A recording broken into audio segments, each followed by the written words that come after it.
Command Sergeant Major Lyons, thank you very much for being available for this interview today. You have been a very, very busy person in the last few months, traveling all over the footprint of USAREUR, to the bases, to the field, talking with the soldiers.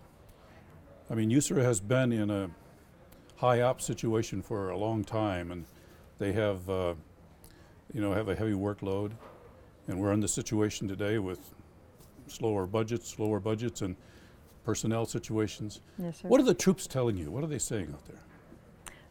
For the most part, sir, the troops are totally engaged with what we're doing here in USAREUR. They understand our mission and what we're trying to accomplish. So their motivation is high for accomplishing the mission. As far as logistics and things like that, they realize that we are cutting facilities, money, forces also. So they take that into consideration, and I think it drives them to be even better at what they do because it affects their future. So they're more creative and more tasked to come up with answers to problems that we didn't used to have. Yes, sir. Our soldiers are some of the most intelligent and adaptable soldiers that I have seen in my whole career. Hands down, they are smarter than my generation was 20 plus years ago. Though their ability to think outside the box and their intelligence levels make them very adaptable to situations. So they can think on their feet and respond to the crisis at hand or the situation at hand and make good choices. Everywhere I go, where there's a USAREUR sign or something, it says Strong Europe. Yes, sir. What does that mean exactly? Strong Europe. So the Army motto right now is Army Strong. And so United States Army Europe wanted to have a motto that personified what we are trying to do here in Europe. And so we are Army Strong, but as armies in Europe, we are Strong Europe. So that includes our allies and our partners. It is not just United States Army Europe, but it is also inclusive of everyone that we work with on a regular basis and train with.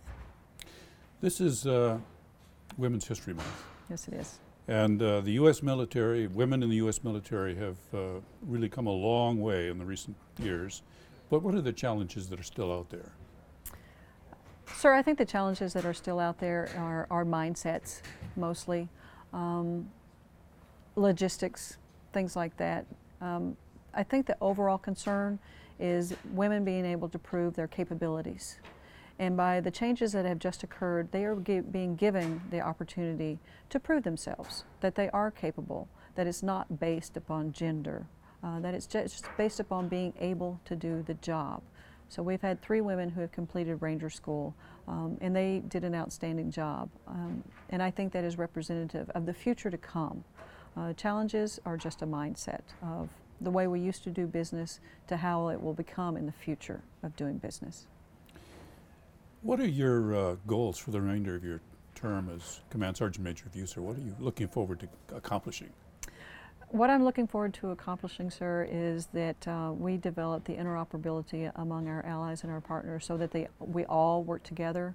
My role is to help develop and coordinate the NCO corps within the other countries that we work with. So my goal is to advance that as much as we can. There are some countries who have just initiated the NCO corps within their armies.